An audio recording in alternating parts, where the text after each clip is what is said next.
Angela Griffin late this afternoon with Cameron Roach of Rope Ladder Fiction. For now, I'd like to introduce Nihal Arthanayake and Kate Mosse. And so thank you so much for joining us. Thank you.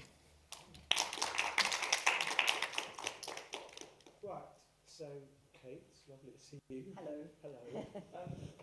Tell me about your experience of learning history at school. What do you remember of how much you were taught about, well, specifically in this book? This book probably wouldn't need to exist if you were taught lots and lots and lots of them.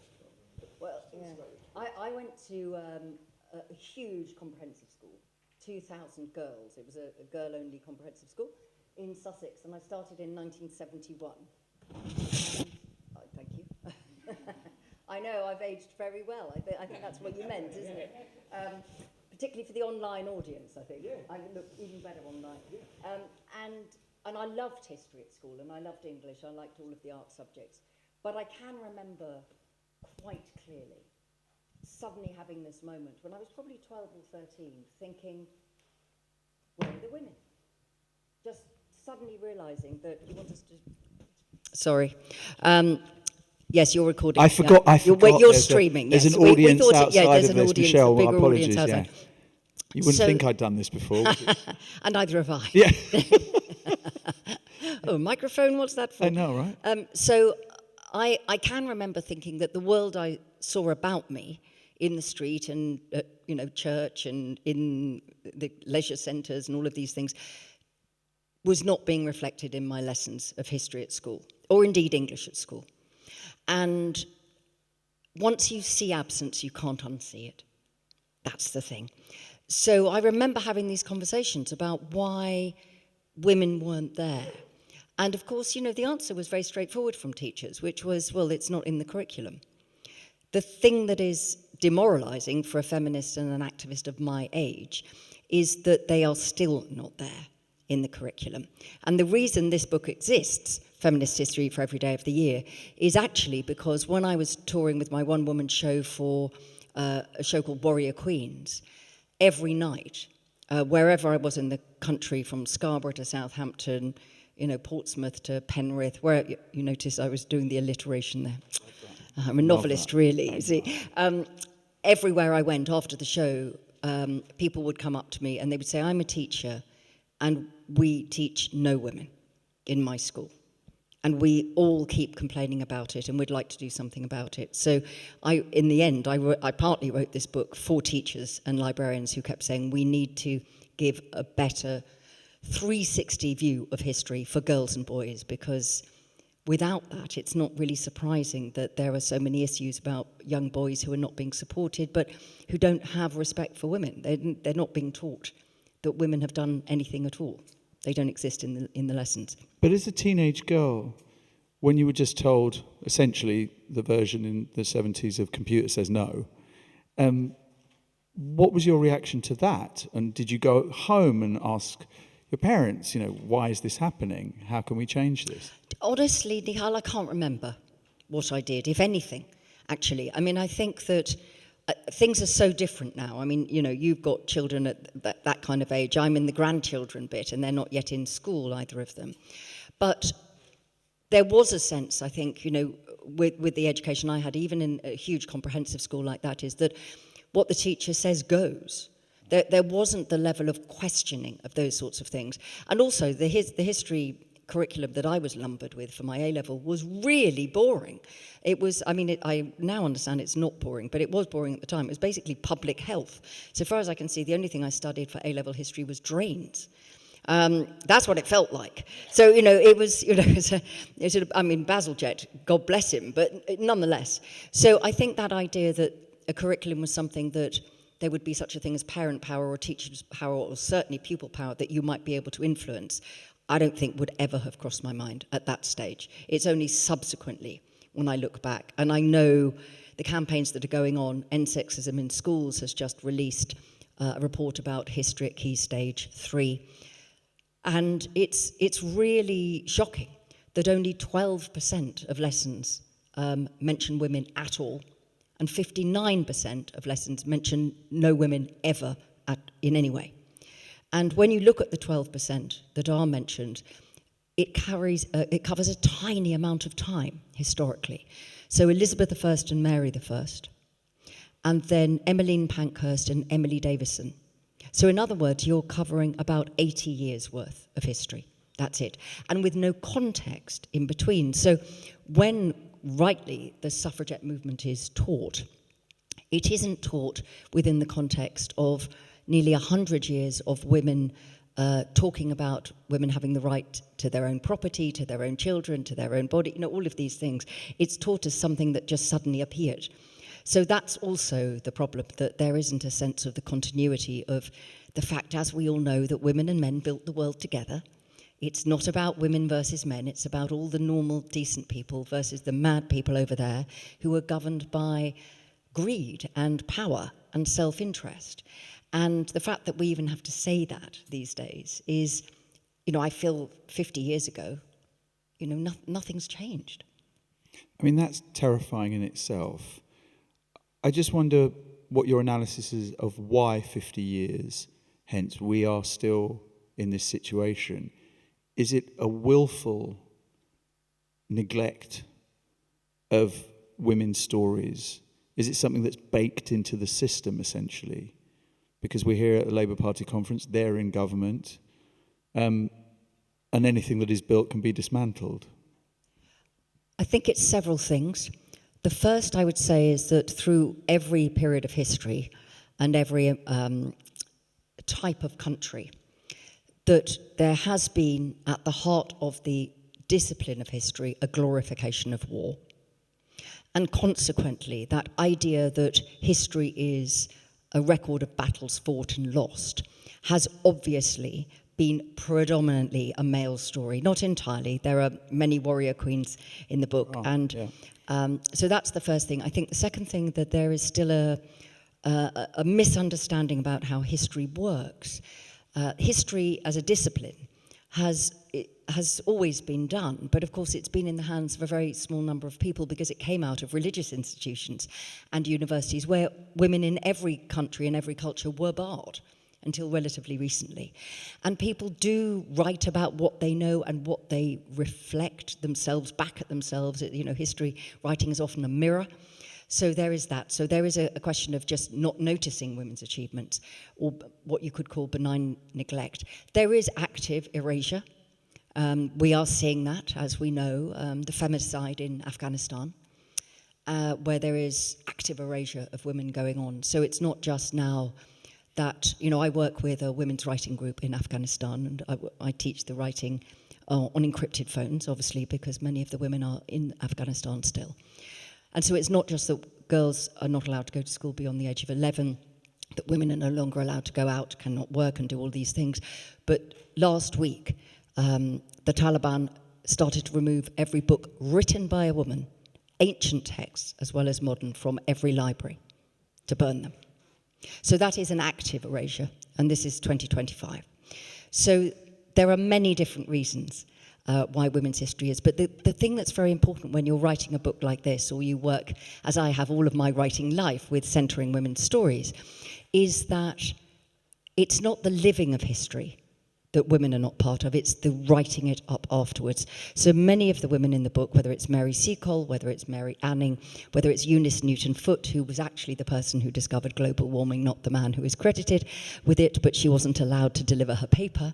In 1832, she discovered what greenhouse gases were. Incredible.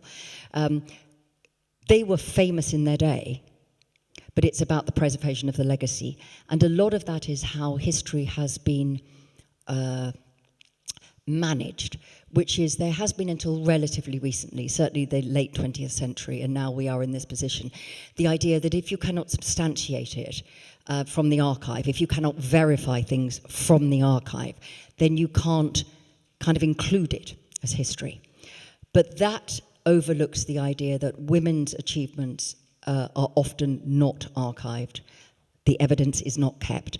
And of course that extends absolutely to black people, other people of colour, different ethnicities. So that has always been the problem. Whereas I would say, as someone who is not a historian but writes fiction and non-fiction inspired by history, and I'm a sort of historian monkey, if you like, that when you are writing women's history, you have to be a sleuth, you have to be a detective. You cannot follow a linear path necessarily. You have to dig deeper because the evidence is always there, and you have to use common sense. So some of the periods of time I write about, like the Huguenot, the French Wars of Religion from 1562 onwards, the men, and horrible for the men, were away at war for a generation. There were no men in the town. There were some boys and there would be older men, but everybody else was on the battlefield. So the minute you imagine that town, you think, well, who were the doctors then? Who were ringing the bells? Who were binding the books? Who were teaching the children? The men weren't there. So common sense is often ignored in the teaching of history. And I think we just need to get back to basics about history is the record of all the things that happened and all the people that did it, not a partial dipping in and dipping out. I mean, you mentioned the Taliban, but of course there are people in this book, Harper Lee being one of them, and To Kill a Mockingbird is now being banned in parts of America. You can't read that book. So you're seeing the erasure of women's work, or in fact across with the censorship of Trump's America as well. And how do we prevent ourselves from being, as is so often the problem, the gravitational pull of this phony culture war that we keep being drawn into? And I mean, I put something on my social media about this book today saying there's some people who would just go, it's woke nonsense. They will just say it. I mean, obviously they're idiots, but they will say that. Yes, I mean, I was thrilled. I mean, it wasn't an entirely favourable review that I had of this book in The Telegraph, but it was certainly the biggest review I've ever had in The Telegraph, and it was much the nicest review I've ever had in The Telegraph up until now, and the word woke did not appear. So we felt that that was a victory. That's a victory. Frankly. Wow. Because we Small really victory. backed that. I think the thing is that anyone who is an activist of any kind, the key thing when young girls and boys, when I'm talking to schools, which I'm doing a lot with this book, they say, what are the things that link all the women in this book? And there's one or two for every day of the year. You know, it's an almanac. You dip in and you dip out. And almost every person goes straight to their birthday to see who their birthday twin is. And sometimes they're thrilled and sometimes they're like, what? This person is terrible. But the things that I would say that they all have in common throughout history, the key thing is resilience. And I feel, one, that we are not helping our young people, we're not building resilience. But secondly, particularly for girls, the pressure to still be popular and liked is there, as it was in my day, and I think every woman in the audience, I can see you're all nodding, so we know that. You know, you want to be the person you want to be, but at the same time, the idea you still want everybody to like you. People won't always agree with you. We need to get back to a point where you can respect and admire people that you don't agree with. This is what debate was about. That has been lost, partly with social media, but partly because of the fact that the people who have the most extreme views on either end of the spectrum are the ones with the megaphones. So, and the algorithm. And the algorithm. So the majority of people in the middle are being silent. And it's very easy to allow yourself to be silent. Self-censorship is more effective, and that is, I would suggest, happening at the moment. There's a wonderful person in the book who everybody should know. Her name is Pauline Murray. I don't know if any of you have heard of her, but you all will have heard of Rosa Parks. Rosa Parks, of course, 1955, Montgomery, Alabama bus protest against the racist Jim Crow laws of the southern states. Pauline Murray was arrested in 1940. And when she got out of prison, she knew that the only way to fight this was to learn the law and use the law.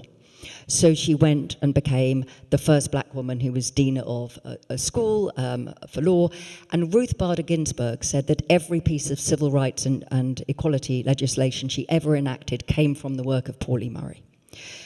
She came up with Jane Crow, didn't she, Pauline Murray? Yes. I mean, you know, exactly. So the double whammy of being black in America, in the southern states, and being a woman. She later in her life became an Episcopalian priest. She was the first black woman to be an Episcopalian priest. So why don't we know about Pauline Murray? Well, my assessment is that the civil rights movement found her just too challenging. because she described herself as an in-betweener.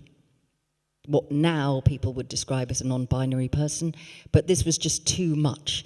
Whereas Rosa Parks was a middle-class lawyer, she worked for the NAACP, she was very much part of the machinery of civil rights, and she was the right poster girl, if you like. She was the right, we all know, we're here at a place like this, that you pick your battles, and you have to be strategic.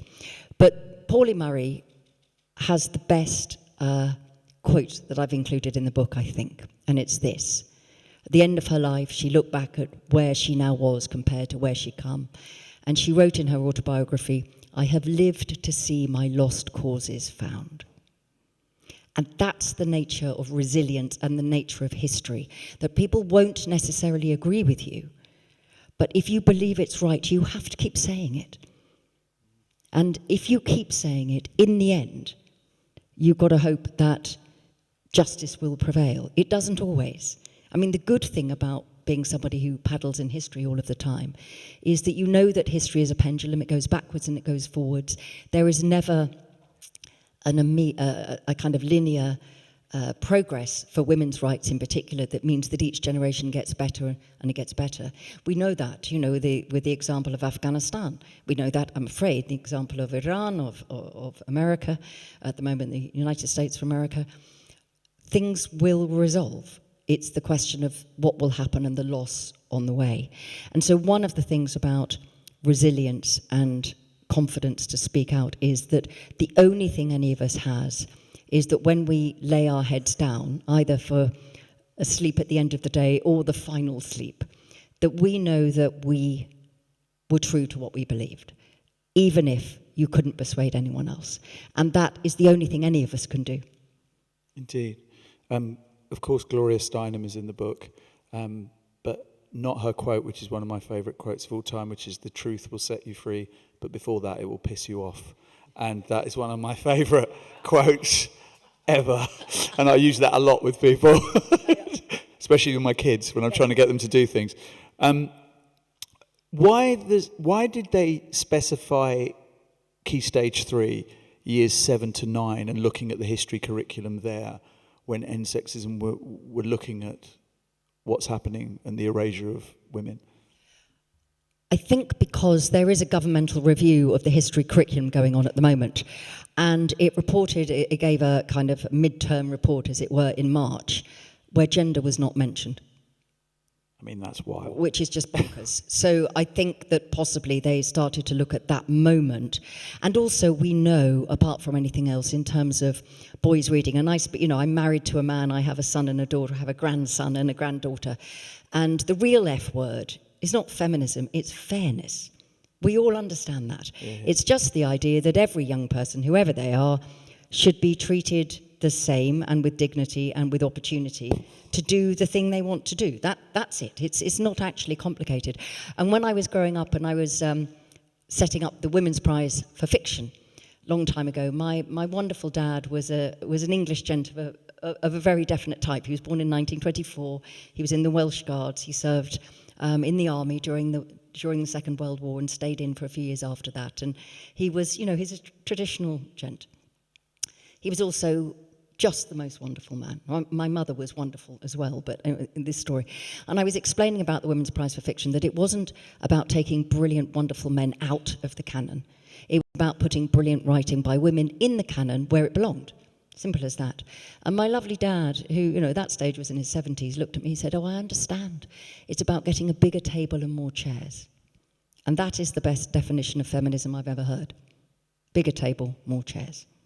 That's absolutely spot on. I want to move on from history very much to the present and the future through the lens of artificial intelligence and what impacts that is having on the creative industries.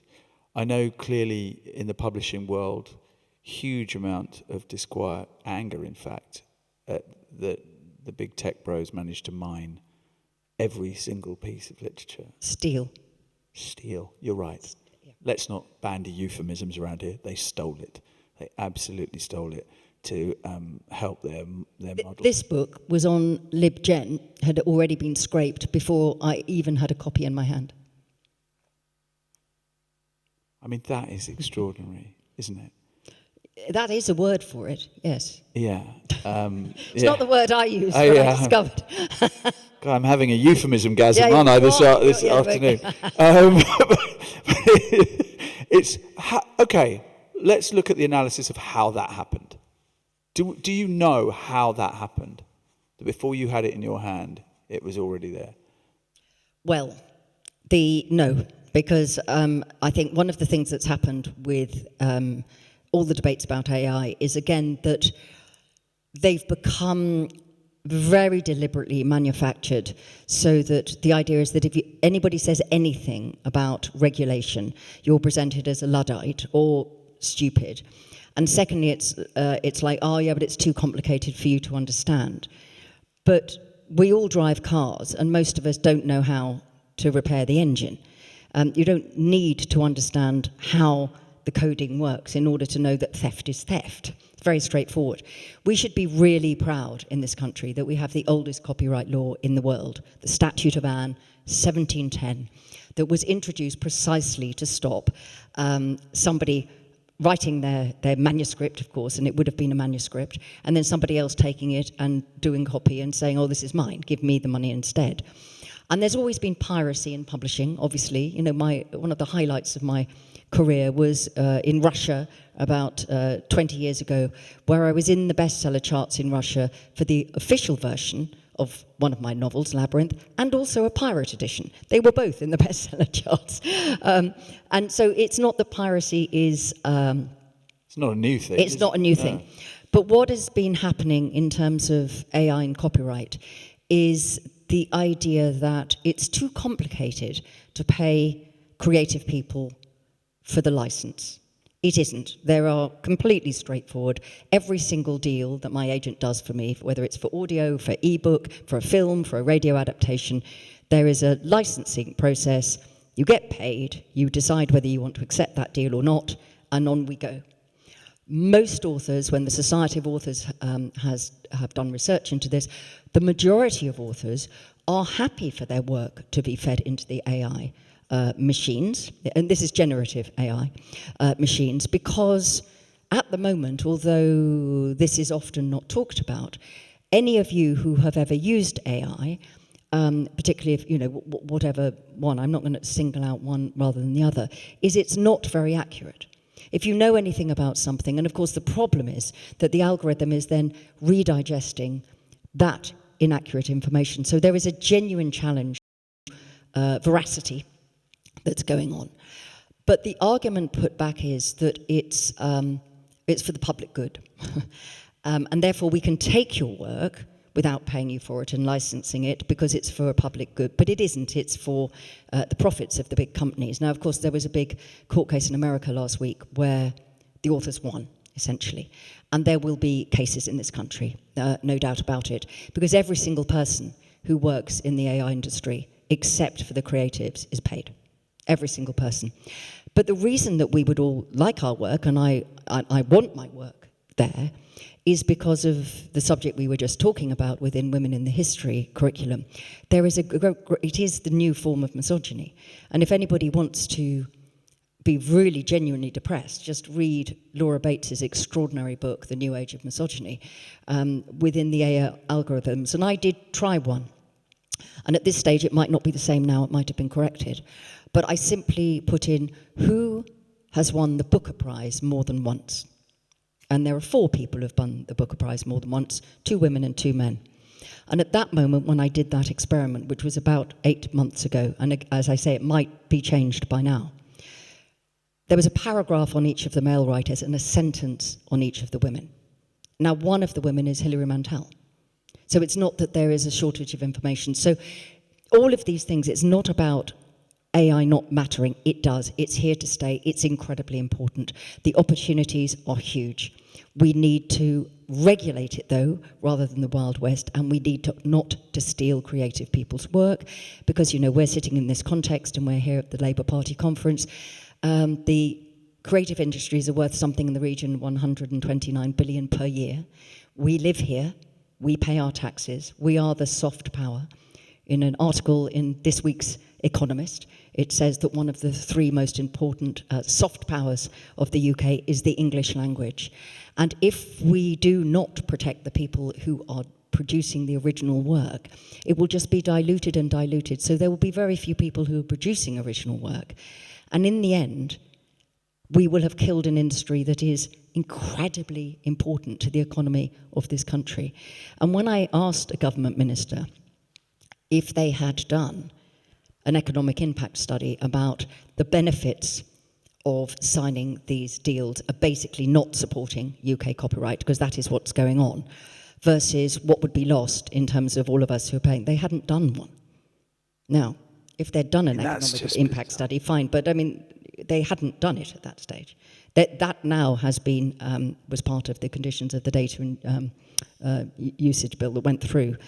And many people who are in the House of Lords said that they have never had so much lobbying and so many letters and emails and meetings as they did about the data bill. Because everybody else understands that the UK creative industries are a world superpower. And so to not protect copyright at the heart of it is foolish, and it in the end is theft. I wrote that book. My novel Labyrinth, I spent 15 years researching and writing that. 15 years. It's my expertise. And it's not about me, it's about everybody. And, you know, musicians and composers and everybody else. And it's not about AI not being crucially important. It is, but there needs to be regulation. It's like putting the traffic lights up, essentially. What do you think of this rights reservation system and this idea that artists can then opt out of having their copyrighted material used by AI? I think it's cheeky. It's the analogy when I went to talk at the House of Lords before the Select Committee, I said, you know, it's the equivalent to saying a thief comes into your corner shop. You've got all your sweets laid out, you've got your Mars bars, your Kit Kats, whatever it is, and you come in and the guy takes a whole load of bounties. And you go, hang on, why are you stealing my bounties? And he says, you didn't tell me not to steal your bounties. And that is essentially what the opt-out is. All of us are sole traders. The time that I should be writing a book today.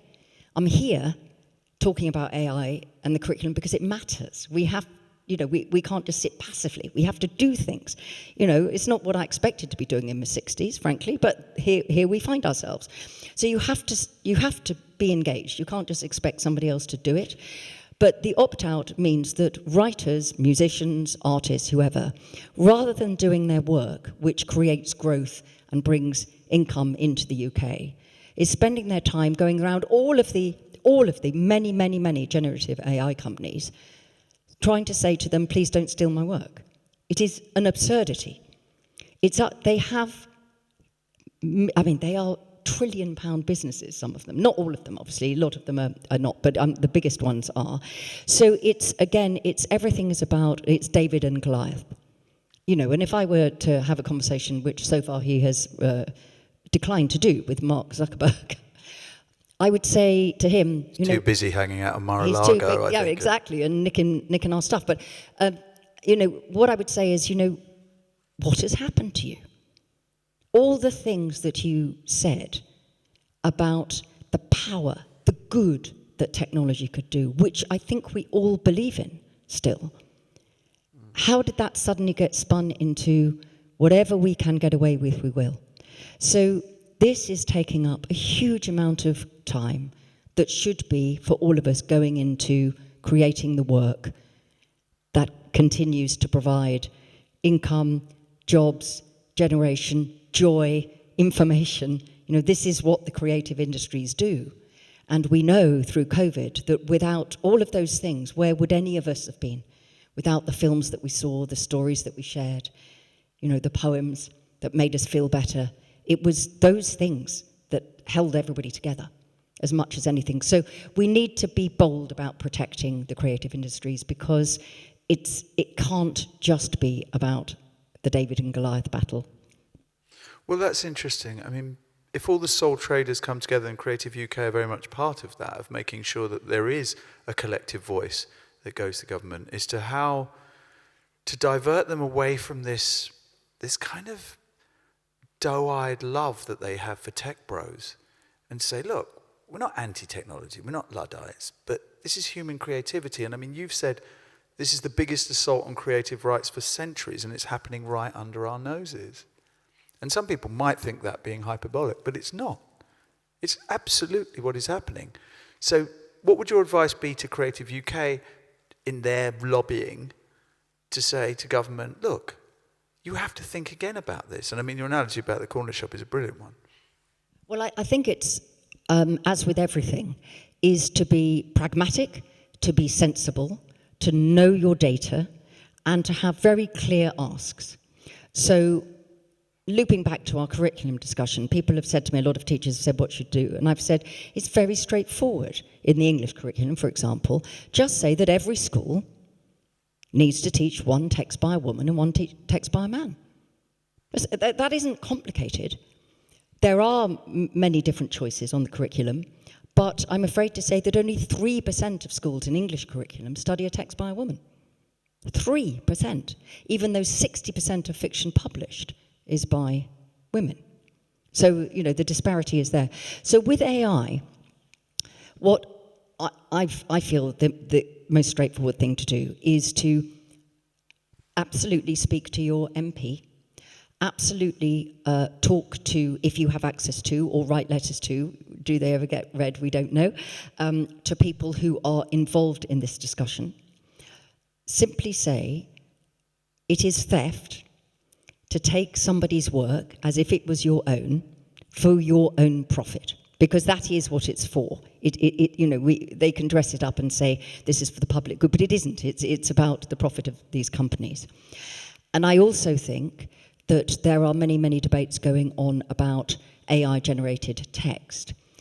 It's the same thing as the opt-out. Firstly, we need an opt-in.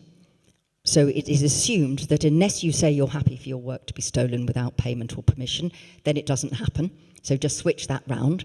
In other words, uphold the law of the UK. I feel that we should do that as an old-fashioned idea maybe, but that's always been the way that I've thought of things.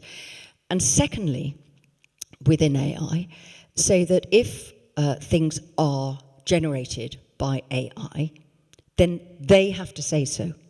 Because at the moment, we're having the same opt-out discussion where people are saying, well, what we should probably do is therefore put on a book, human-generated. It was like, it's the same, no. So with the Women's Prize, we have, it must be a single work by a single author. So AI can never be that, because it isn't a single work by a single author, because one, there isn't an author, but secondly, it's of course the composite of everybody else's thought and imagination.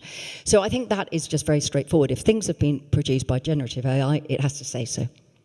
Now, a lot of people won't care about that, and they don't have to. You can go on the internet and buy a book written in the style of Kate Mosse if you want to. I don't know who has done that. Have you ever read any such work? Yeah. And? It's like everything about where AI is at the moment, and ChatGPT and all the others at the moment, is that it's not that it's wrong, but it just somehow is so not right. We've all done it because we just fall about going, oh my God, have you seen this? Val McDermott did it, and it was like, everything was dead before page 2. So, I mean, we know that's going on, and market forces will work, and if people want to buy those books, but they've got to be labelled generated by AI. So I think that is a very straightforward thing. So it's an opt-in, not an opt-out. Anything that's produced by AI has to say so on the cover.